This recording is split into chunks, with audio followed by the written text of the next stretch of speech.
He grew up spending time in the logging camps in Haida Gwaii, at the time known as Queen Charlotte Islands. Through a series of unexpected shifts, he started fighting wildfires. How could logging possibly prepare Aaron for fighting fires?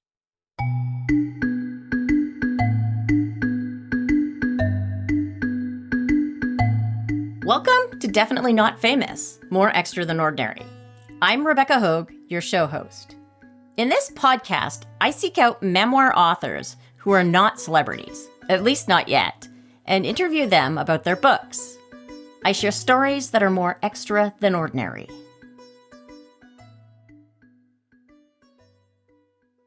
My guest today is Aaron Williams, the more extra than ordinary author of two memoirs, Chasing Smoke, about his time as a wildland firefighter, and The Last Logging Show, about his family's experience as one of the last old-growth loggers. He grew up in a small town in northern British Columbia, Terrace, only 60 kilometers from where I grew up. After the Queen of the North ferry sinks, an unexpected, to say the least, event that had far-reaching effects in northern BC, Aaron had to make a pivot and signed up to be a wildland firefighter. Coming from a family where my dad was a logger when I was a kid, then he was running a concrete business for a while through my younger years into my teens. Then he went back to logging when I was a teenager, but at the very impressionable age of, as far as working goes, at like around age 16, when you're thinking like, eventually I'll have to work.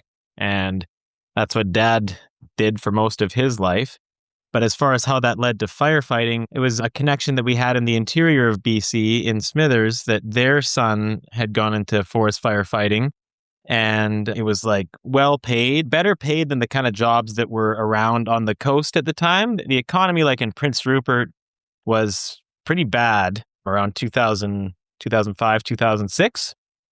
So it was like, this is like well-paid work that you don't need like a ton of education to do. It's in the bush. You're familiar with that because I'd been working with my dad logging later in high school in the summers and then after high school for a bit. So that's the list of ingredients or the way that it led to, that's how I got to firefighting. And then I also should add that I was working on BC ferries in the summer of 2005. Cleaning the boat when it came into Prince Rupert. This was the ferry that ran from Port Hardy on Vancouver Island up to Prince Rupert on the north coast.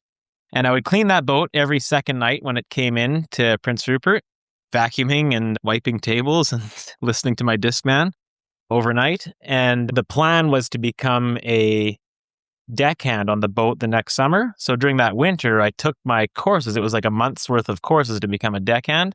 Basically, a week or two after I took those courses, the Queen of the North sank.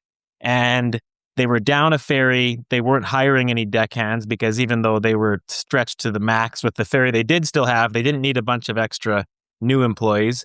So between that, the ferry sinking, and my mom's connection to our friend in the interior, whose son was firefighting, it was those things came together and it was like, this is the next logical step.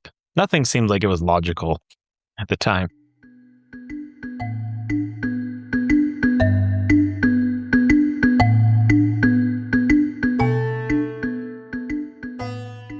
Being a wildland firefighter changed Aaron's life trajectory, helping him get out of a listless teenager funk. Peer pressure helped him learn to take his job more seriously. The change kind of came slowly. I feel like I'm really slow to adapt to anything.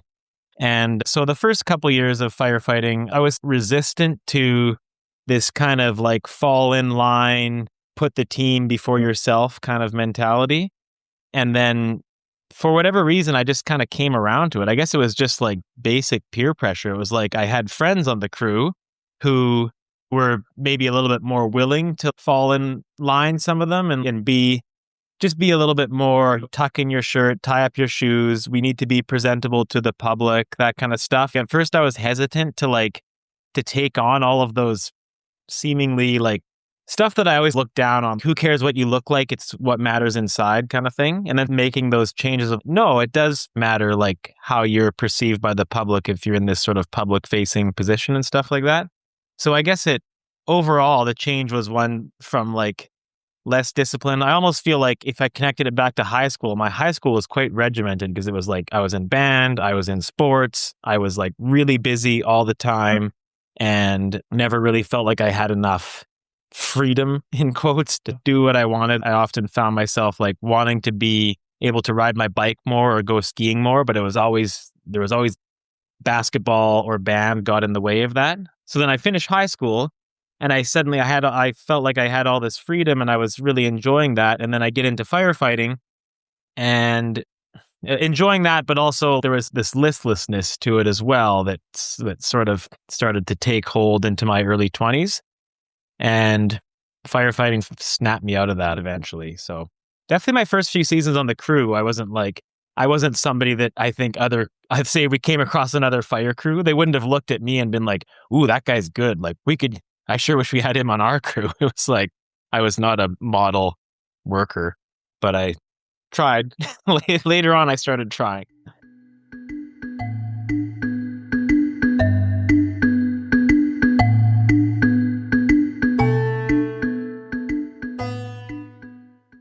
First logging, then wildland firefighting. There must have been some skills that were transferable.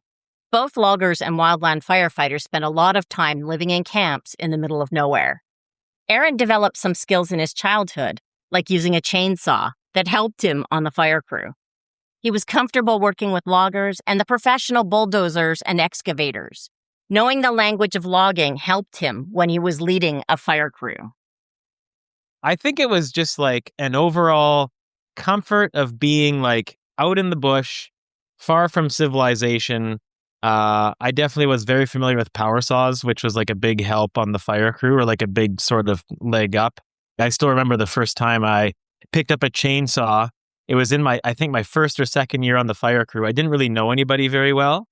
And a few logs needed to be cut. And I was like, oh, I'll just do it right now. Started the saw, cut them. And my crew boss at the time was like, oh, you handle that thing like it's a dinner fork, I think he said.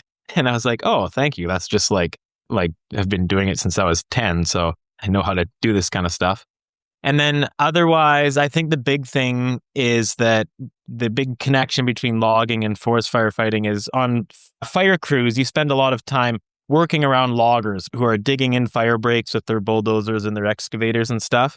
And I feel like I really understood those people and that work in a way that we'd hire some kids out of universities and stuff and bigger centers that didn't really have any experience working around this demographic. And for me, it was like, oh, I know this guy. This guy is just like my dad or just like my uncle or just all these guys I grew up knowing. So that was a big help, I think, was just being able to like communicate with the sorts of people we'd encounter out on fires.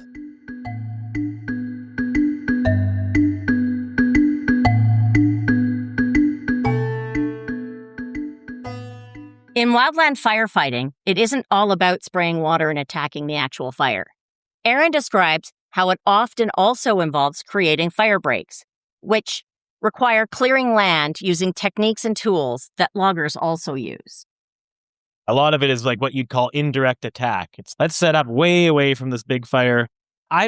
My favorite part of firefighting is actually when you're up close to it and it actually feels like you're in a actual fight with the fire where it's like, okay, we can cut this hose trail really close to the fire, lay hose along the fire's edge and try to spray it out before it becomes a problem. Pretty often, though, you're building fire breaks further away. And what you're doing is you're taking out the trees, scraping everything down to what you call mineral soil so that the fire will, in theory, burn up to it and then not be able to burn across it. As you could imagine, if a fire crept up to a highway, it's not going to then burn the asphalt and the rocks right across. Like it's hit a point where it can't burn any fuel. It doesn't usually work as well as hoped, I think. But yeah, that's a big part of it is like what you'd call indirect attack.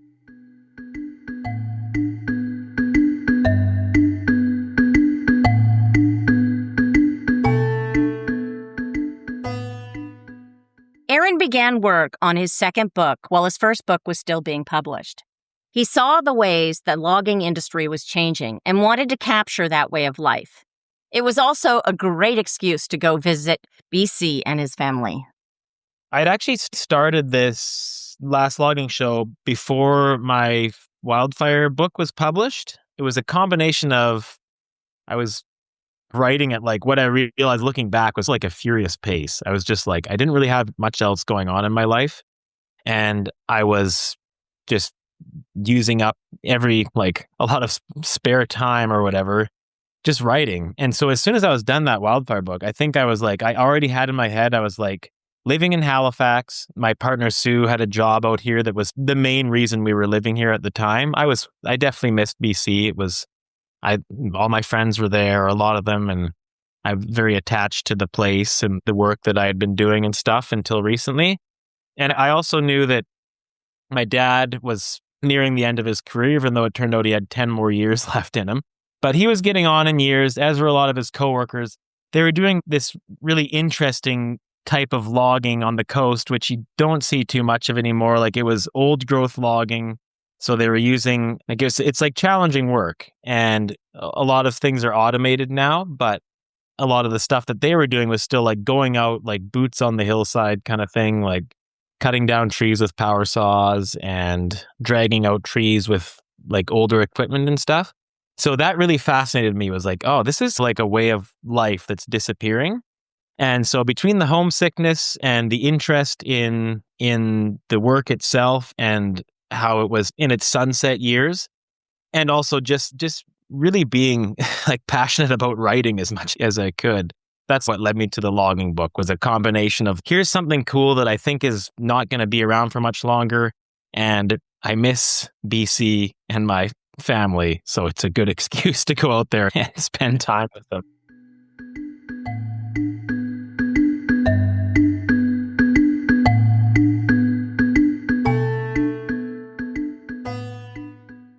Aaron explains how the type of logging his family did felt like pioneering. They would land at a beach and have to build everything from scratch, not knowing what challenges they would face along the way. A lot of guys can remember exactly when they first arrived at a new place because it's a very pioneering kind of thing. There's nothing there. Okay, we have to establish a beachhead. It's like, we need a shop to be able to fix equipment. We need a clearing where we can put the equipment. And then we start building a road, usually up a valley. And from there, like the very first trees that are cut down are basically right where they first land. And then from there, they just work their way back. You could really view that as this sort of really insidious, like, destruction of nature. It certainly is that, especially the way they used to do it. But from a sort of like a human industrious standpoint, it would be very exciting, because much the same as like how maybe a fisherman feels when they put out their nets or put out their traps, and it's, what's going to happen? Are we going to make this work? Is it going to are there fish here? Are there crab here? Or whatever. It's like with the logging, it's, here we are at this new place. Can we make this work? What kind of problems are we going to run into? It's a pioneering kind of a endeavor that is like extremely rare these days, especially in like more developed countries where we have lots of machinery and we've been doing it for a while. Aaron wrote his first book as part of an MFA program. It was based upon the experiences he had in the past when he didn't know that he was going to be writing a book about it. That meant that he didn't do the specific research and take detailed notes to help him in the writing process. For his second book, he had more opportunity to do research. He worked more on writing craft. I felt like with my firefighting book, I missed an opportunity to do a lot of research and incorporate that into the book. I felt like I had this great sort of foundation or skeleton framework for a book with my firefighting book, which was that, like, I'm just following a fire crew through a season. But I did basically no research. And that, in hindsight, I missed an opportunity there. That book could have felt a lot more well-rounded. It would have been more informative to people who know nothing about wildfire and stuff like that. So that was one thing that spurred me on with the second book, was like, okay, do more research. And even then, I did significantly more research. It still felt a little thin at times. And second book compared to first book, this story was less about me, which I felt relieving. You saw like a lot of me in the first one and less of me in the second one. And the second one felt like a nicer balance. I don't think I'm as much of a straight memoirist, here's my story, as some other writers are, who I enjoy. So yeah, more research in the second book and just more care overall. Writing my first book was like if you ran like a running race and you felt really good, like you're like, yes, I'm running. This is good. I'm working hard. And you get to the end and you realize you got last place. Oh, I felt like I worked hard, but there's obviously a lot of people out there who have worked way harder. And if I want to be good at this, I have to buckle down a bit more. That's what it felt like with the second book.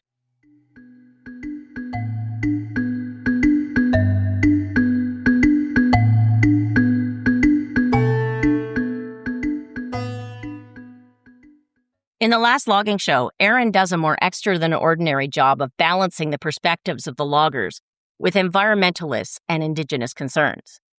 To me, it didn't feel like he was making any judgments, which made the book feel especially well balanced. To achieve this balance, one of his strategies was to get feedback early on and listen to the feedback. The few people that I showed it to that I didn't know at all, they were very adamant, I think, that I had to introduce more sort of opposing viewpoints or who saw it from a different perspective, than my own. And so I took that seriously. I was like, I do want this to be something that is not necessarily favoring any one side too much. So I just took it seriously. I was like, okay, really make an extra effort to think about what about the people who really view this as quite an awful thing that's going on, right? I really didn't want to be painted with like a super pro logging conservative viewpoint brush. I really didn't want that. It didn't seem the best books that I read are the similar kind of thing where you're reading along and this person's presenting stuff and a lot's left up to the reader. I really like that. I don't like really didactic environmental writing, which I read a lot of for this book. Like Elizabeth May has a memoir of her time on Haida Gwaii and stuff like that. And it's good, but it's Elizabeth May. So it's obviously going to be like very Green Party.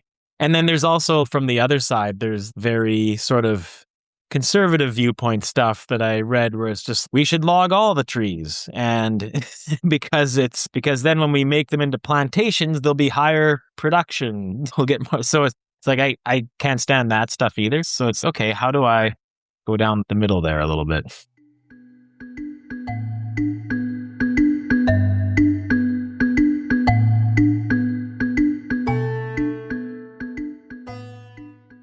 I'm always curious to hear how the titles for books come to be.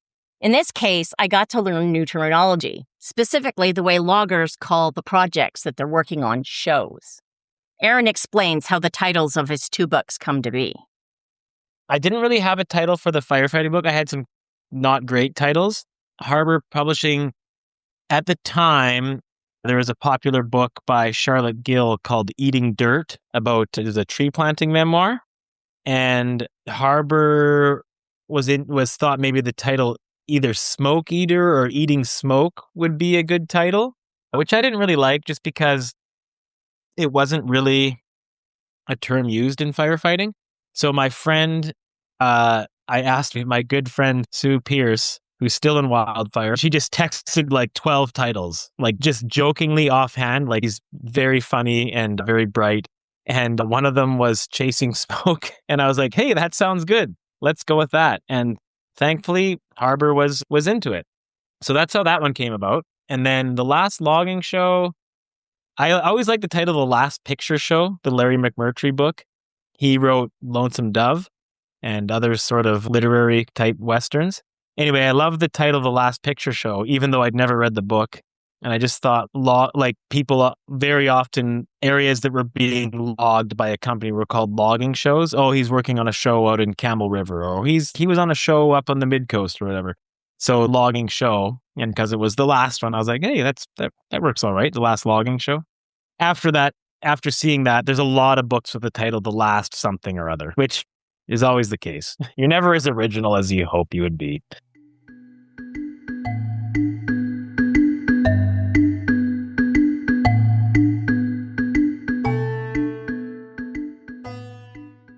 With his second book published, I wanted to know what Aaron had planned for his third book. He was lucky. that Harbor Publishing reached out to him to work with someone to write a book about a water bomber plane used in wildland firefighting. He reflects on both the great opportunity and challenge of writing for a project that wasn't his from the start.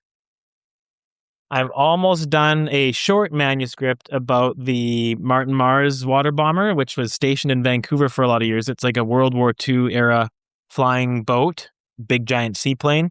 And it was an iconic plane, especially in BC and especially on the coast of BC. And so after I finished the logging book, Harbor Publishing got in touch and said, hey, this fellow who used to work on these planes wants to write a book about it.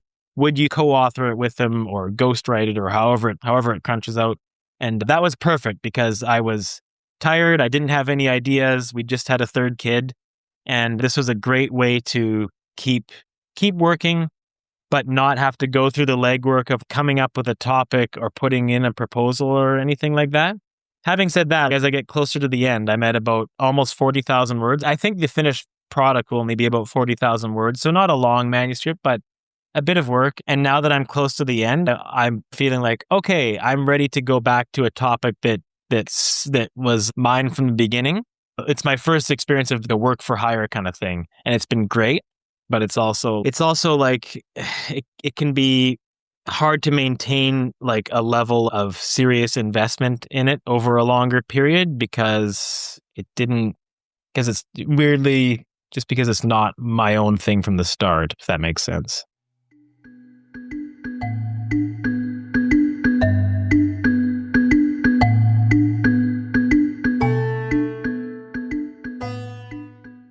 Aaron's publishing experience and his work in a local indie bookstore had shown him the importance of appreciating his publisher and doing what he can to be someone easy to work with.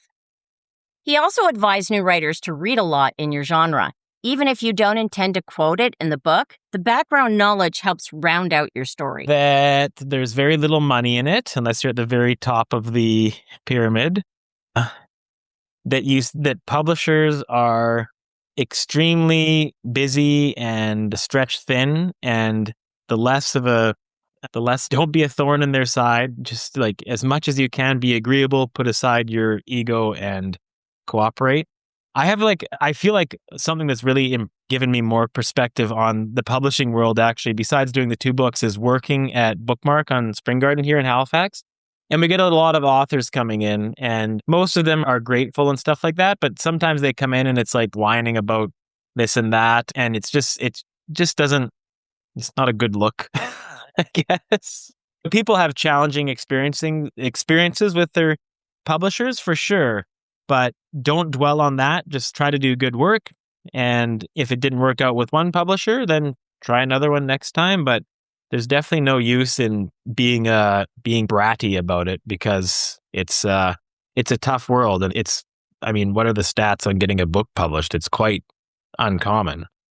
Even if it's the most personal thing ever and it's all you all the time kind of thing throughout the book, you're really bleeding on the page, as they say, read other stuff. So even if you don't have like a bunch of exposition parts of your book where you have to explain the origins of like treatment for hepatitis or something like that, like just have that knowledge in your head because that shows up on the page, even if it's not explicitly communicated on the page. Just like with the logging book, like I didn't mention Elizabeth May's memoir about Haida Gwaii, but because I read it, it still informed my writing. It gave me a clearer picture of what I was trying to talk about.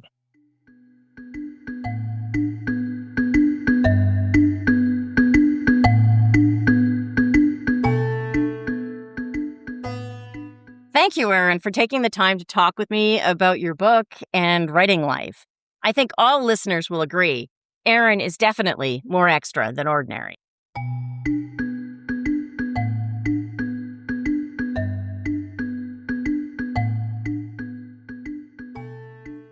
Thanks for listening to Definitely Not Famous, More Extra Than Ordinary. This podcast is brought to you by me, Rebecca J. Hogue, the host and the producer. To support the show, please consider becoming a patron of my art using the Patreon link in the show notes. Alternatively, you can purchase the books using the affiliate links also located in the show notes. You can learn more about the podcast on the website definitelynotfamous.com.